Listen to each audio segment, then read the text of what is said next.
ನಮಸ್ಕಾರ. ರಿವ್ಯೂ ಚಾನಲ್ಗೆ ಸ್ವಾಗತ. ನಾನು ಸೌಖ್ಯ ಗಾಂವ್ಕರ್.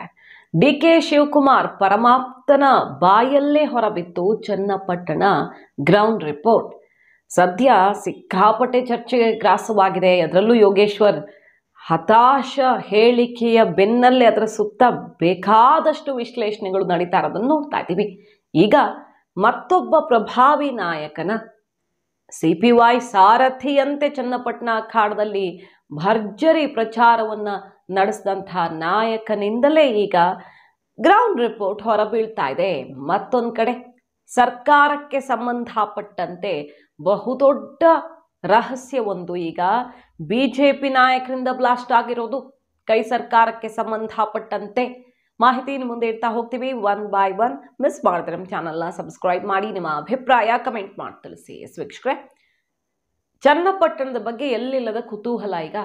ಯಾಕಂದರೆ ಶಿಗ್ಗಾವಿಯಲ್ಲಿ ಸ್ವಲ್ಪ ಟೆನ್ಷನ್ ಇದೆ, ಆದರೂ ಬಹುತೇಕ ಮೊದಲು ಯಾರು ಏನು ಲೆಕ್ಕ ಹಾಕಿದ್ರು ಅದೇ ರೀತಿಯಲ್ಲಿ ಆಗಬಹುದು. ಸಂಡೂರಲ್ಲೂ ಕೂಡ ಕ್ಲಿಯರ್ ಕಾಣಿಸ್ತಾ ಇದೆ. ಚನ್ನಪಟ್ಟಣದಲ್ಲಿ ಹೇಳೋದಕ್ಕಾಗ್ತಿಲ್ಲ, ಏನು ಬೇಕಾದರೂ ಆಗಬಹುದು ಅನ್ನೋ ವಾತಾವರಣ ಇತ್ತು.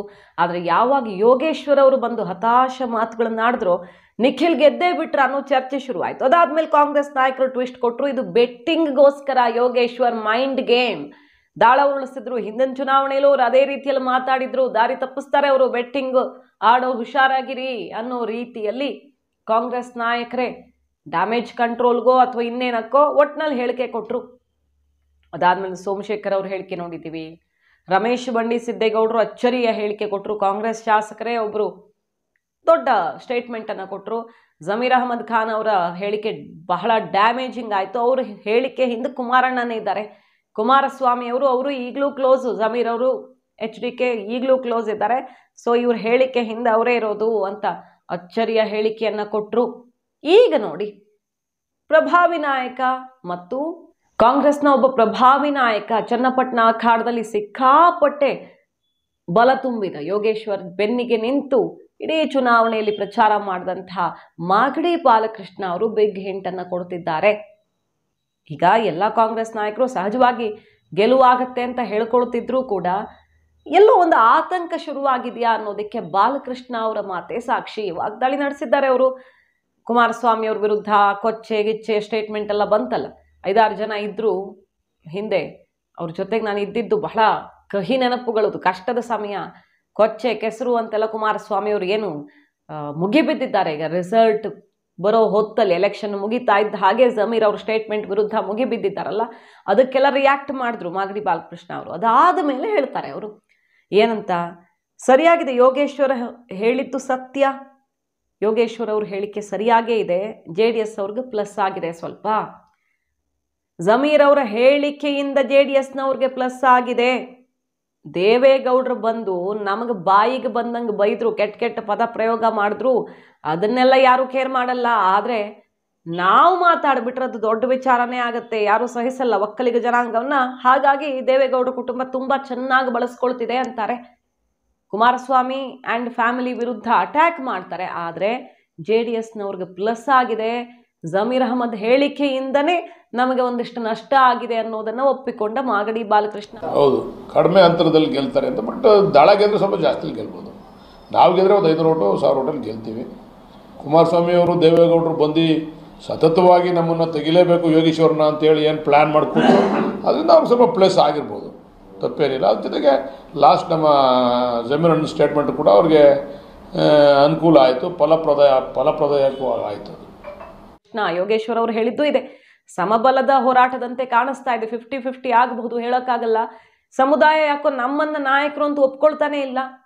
ದೇವೇಗೌಡರ ಫ್ಯಾಮಿಲಿಯ ಕುಡಿಯ ವಿರುದ್ಧ ಹೋರಾಡಿದ್ದೀಗ ನನಗೆ ಸಮಯನೂ ಜಾಸ್ತಿ ಸಿಗಲಿಲ್ಲ ಅಂತೆಲ್ಲ ಹೇಳೋ ಮೂಲಕ ಅಚ್ಚರಿಗೆ ಕಾರಣ ಆಯಿತು. ಯೋಗೇಶ್ವರ್ ಏನಪ್ಪ ಇಂಥ ಹೇಳಿಕೆ ಕೊಡ್ತಿದ್ದಾರೆ, ಸೋಲಿನ ಸುಳಿವು ಸಿಗ್ತಾ ಅನ್ನೋ ಚರ್ಚೆಗೆ ಗ್ರಾಸ ಆಯಿತು. ಬಟ್ ಅದು ಬೆಟ್ಟಿಂಗ್ಗೋಸ್ಕರ ಮೈಂಡ್ ಗೇಮ್ ಅಂತ ಹೇಳಲಾಯ್ತಲ್ಲ. ಬಟ್ ಮಾಗಡಿ ಬಾಲಕೃಷ್ಣ ಅವರು ಹೀಗೆ ಹೇಳ್ತಿದ್ದಾರೆ. ಈಗ ಸತ್ಯ ಅವ್ರು ಹೇಳಿದ್ದು, ಸಮುದಾಯವನ್ನು ಈ ರೀತಿ ಪರಿಸ್ಥಿತಿ ಇರೋದ್ರಿಂದನೇ ದೇವೇಗೌಡರ ಕುಟುಂಬ ಚೆನ್ನಾಗಿ ಬಳಸ್ಕೊಳ್ತಿದೆ ಅಂತ. ಸೊ ಕಾಂಗ್ರೆಸ್ ನಾಯಕರೆಲ್ರಿಗೂ ಕೂಡ ಒಂದು ಆತಂಕ ಶುರುವಾಗಿದೆಯಾ ಎಲೆಕ್ಷನ್ ಬೆನ್ನಲ್ಲೇ? ಬೂತ್ ಲೆವೆಲ್ ಲೆಕ್ಕಾಚಾರದಲ್ಲಿ ಸಿಕ್ಕಿರೋ ಅಂಕಿ ಅಂಶಗಳು ಯಾರಿಗೆ ಆಘಾತ ಕೊಡ್ತಾ ಇದೆ ಅದ್ರ ಸುತ್ತವೇ ಈಗ ಸಿಕ್ಕಾಪಟ್ಟೆ ಚರ್ಚೆ, ಬೆಟ್ಟಿಂಗು, ಗಲಾಟೆಗಳೆಲ್ಲ ಜೋರಾಗಿರೋದು. ಡಿ ಕೆ ಶಿವಕುಮಾರ್ ಅವರು ಕೂಡ ಜಮೀರ್ ಅಹ್ಮದ್ ಖಾನ್ ವಿರುದ್ಧ ಅಪ್ಸೆಟ್ ಆಗಿದ್ದು ನೋಡಿದ್ವಿ. ಅವ್ರನ್ನೇ ಕೇಳ್ಕೊಳ್ಳಿ, ಬಹಳ ಕ್ಲೋಸು ಕುಮಾರಣ್ಣವರು, ಜಮೀರ್ ಅವರು ಸಿಕ್ಕಾಪಟ್ಟೆ ಕ್ಲೋಸು. ಅವ್ರನ್ನೇ ಕೇಳ್ರಿ ಯಾಕೆ ಹೇಳಿಕೆ ಕೊಟ್ಟರು ಅಂತ.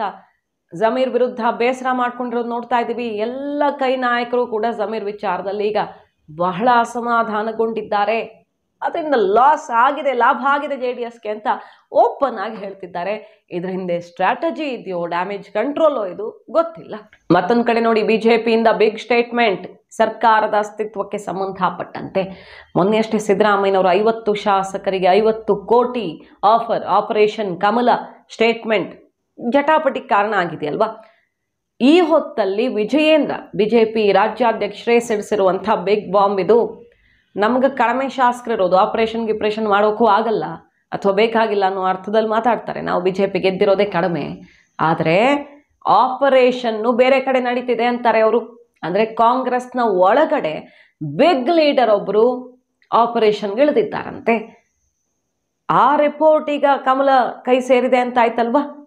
ಬಿಗ್ ಲೀಡರ್ ಒಬ್ಬರು ಆಪರೇಷನ್ಗೆ ಇಳಿದಿದ್ದಾರಂತೆ. ಅಂದರೆ ಸಿದ್ದರಾಮಯ್ಯನವರನ್ನ ಕೆಳಗಿಳಿಸೋ ನಿಟ್ಟಿನಲ್ಲಿ ಅನ್ನೋ ಅರ್ಥದ ಮಾತುಗಳು. ಮುಖ್ಯಮಂತ್ರಿಗಳು ರಿಸೈನ್ ಮಾಡೋದು ಫಿಕ್ಸು, ಅದರಲ್ಲಿ ಯಾವುದೇ ಬದಲಾವಣೆ ಇಲ್ಲ. ಮುಖ್ಯಮಂತ್ರಿ ಸಿದ್ದರಾಮಯ್ಯನವ್ರಿಗೆ ಆಪರೇಷನ್ ಎಲ್ಲಿ ನಡೀತಿದೆ ಅನ್ನೋ ತುಂಬ ಚೆನ್ನಾಗಿ ಗೊತ್ತು. ಪಕ್ಷದ ಒಳಗಡೆ ಪಕ್ಷದ ದೊಡ್ಡ ನಾಯಕರೇ ಆಪರೇಷನ್ ಮಾಡ್ತಿರೋದು ತುಂಬ ಚೆನ್ನಾಗಿ ಗೊತ್ತು. ಆದರೆ ಅವರು ಈ ರೀತಿಯಲ್ಲಿ ಹೇಳಿಕೆ ಕೊಟ್ಟಿದ್ದಾರೆ ಅಷ್ಟೇ. ಈಗ ಮೊನ್ನೆ ಹೇಳಿರಲಿಲ್ವಾ, ನನ್ನನ್ನು ಟಚ್ ಮಾಡಿದ್ರೆ ರಾಜ್ಯದ ಜನ ಸುಮ್ಮನಿರಲ್ಲ, ಸಿಡಿದೇಳ್ತಾರೆ ಅನ್ನೋ ಹೇಳಿಕೆನೂ ಬಂತಲ್ವಾ. ಅದು ಕಾಂಗ್ರೆಸ್ ನಾಯಕರಿಗ, ಹೈಕಮಾಂಡ್ಗ, BJP ಅವ್ರಿಗ, JDSಗ ಅಂತ ಚರ್ಚೆ ಆಯಿತು. ಎಲ್ರಿಗೂ ಮೆಸೇಜ್ ಆಗಿತ್ತು ಅದು.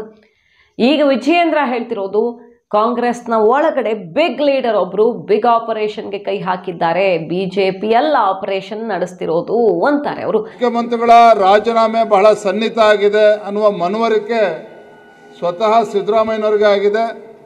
ಹಾಗಾಗಿ ಈ ರೀತಿ ಗೂಬೆ ಕೂರಿಸ್ತಕ್ಕಂಥ ಕೆಲಸವನ್ನು, ಆರೋಪವನ್ನು ಭಾರತೀಯ ಜನತಾ ಪಾರ್ಟಿ ಮೇಲೆ ಮಾಡ್ತಾ ಇದ್ದಾರೆ. ಆ ಮಾಹಿತಿ ಸಿದ್ದರಾಮಯ್ಯನವ್ರಿಗೆ ಇದೆ. ಈಗಾಗಲೇ ಕಾಂಗ್ರೆಸ್ ಪಕ್ಷದಲ್ಲಿರ್ತಕ್ಕಂಥ ಘಟಾನುಘಟಿಗಳೇನಿದ್ದಾರೆ, ಆಡಳಿತ ಪಕ್ಷದ ಶಾಸಕರನ್ನು ಖರೀದಿ ಮಾಡ್ತಕ್ಕಂಥ ಒಂದು ಪ್ರಕ್ರಿಯೆ ಈಗಾಗಲೇ ಶುರುವಾಗಿದೆ. ಕಾಂಗ್ರೆಸ್ ಪಕ್ಷದ ಹಿರಿಯ ಮುಖಂಡರು ಅದಕ್ಕೆ ಕೈ ಹಾಕಿದ್ದಾರೆ.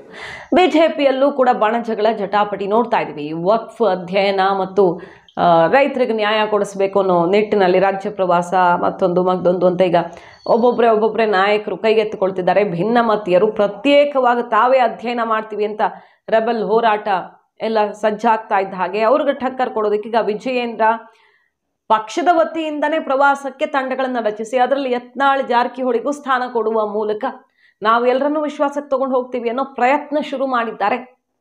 ನಮಗೆ ಯಾವ ಸಮಸ್ಯೆನೂ ಇಲ್ಲ, ವಕ್ಫ್ ವಿರುದ್ಧ ನಾವೆಲ್ಲರೂ ಸಂಘಟಿತ ಹೋರಾಟವನ್ನು ರೂಪಿಸ್ತೀವಿ ಅಂತ ಯತ್ನಾಳ್ ಜಾರಕಿಹೊಳಿ ಇಬ್ಬರಿಗೆ, ರೆಬಲ್ಸಲ್ಲಿ ಎಲ್ರಿಗೂ ಸ್ಥಾನ ಕೊಟ್ಟಿಲ್ಲ, ಅದು ಸಮಸ್ಯೆ ಆಗಬಹುದು. ಇಬ್ಬರಿಗೆ ಮಾತ್ರ ಸ್ಥಾನ ಕೊಟ್ಟಿರೋ ಸ್ಥಾನಮಾನವನ್ನು ಒಪ್ಪಿಕೊಳ್ತಾರ ಅವರು. ನಿಮ್ಮ ಜೊತೆ ನಾವ್ಯಾಕೆ ಬರೋಣ ಅಂತಾರೋ ಗೊತ್ತಿಲ್ಲ. ಸೊ BJPಯಲ್ಲೂ ಸಮಸ್ಯೆ ಈಗ ಎಲೆಕ್ಷನ್ ಮುಗಿತಿದ್ದ ಹಾಗೆ ಮತ್ತೆ ಬೀದಿಗೆ ಬಂದಿದೆ. ಹೆಂಗೋ ಹೈಕಮಾಂಡ್ ಬಹಳ ಪ್ರಯತ್ನ ಮಾಡಿ ತಣ್ಣಗಾಗಿಸಿತ್ತು. ಎಲೆಕ್ಷನ್ ಮುಂಚೆ ಹೊತ್ತುಕೊಂಡಿದ್ದ ಕಿಡಿ ಬೂದಿ ಮುಚ್ಚಿದ ಕೆಂಡದಂತಿತ್ತು. ಈಗ ಮತ್ತೆ ಬ್ಲಾಸ್ಟ್ ಆಗಿದೆ. ಯತ್ನಾಳ್ ಸೇರಿದಂತೆ ಬೇರೆ ಬೇರೆ ನಾಯಕರು ವಕ್ಫ್ ವಿರುದ್ಧ ಹೋರಾಟ ಮಾಡೋದಕ್ಕೆ ರೆಬಲ್ಸ್ಗಳೆಲ್ಲ ಬೇರೆ ದಾರಿ ಹಿಡಿತಾ ಇದ್ದ ಹಾಗೆ ಈಗ ಪಕ್ಷದ ವತಿಯಿಂದಾನೇ ವಿಜಯೇಂದ್ರ ಈ ರೀತಿಯದ್ದೊಂದು ಲೆಕ್ಕಾಚಾರ ಹಾಕ್ಕೊಂಡಿರೋದು. ಸ್ಪಂದಿಸ್ತಾರ ಅದಕ್ಕೆ? ಆಡಳಿತ ಪಕ್ಷದ ವಿರುದ್ಧ ಸಿಕ್ಕಿರುವಂಥ ಭರ್ಜರಿ ಅಸ್ತ್ರ ವಕ್ಫ್, ಈ ವಿಚಾರದಲ್ಲಿ ಈಗ BJPಯ ಒಳಗಡೆಯೇ ಸ್ಫೋಟವಾಗಿರೋ ಭಿನ್ನ ಅಭಿಪ್ರಾಯ ಎಲ್ಲಿಗೆ ಹೋಗಿ ತಲುಪತ್ತೆ ನೋಡಬೇಕು. ಮಾಹಿತಿ ನಿಮ್ಗೆ ಇಷ್ಟ ಆಗಿದ್ರೆ ಮಿಸ್ ಮಾಡಿದ್ರೆ ನಮ್ಮ ಚಾನಲ್ನ ಸಬ್ಸ್ಕ್ರೈಬ್ ಮಾಡಿ, ನಿಮ್ಮ ಅಭಿಪ್ರಾಯ ಕಮೆಂಟ್ ಮಾಡಿ ತಿಳಿಸಿ. Thank you.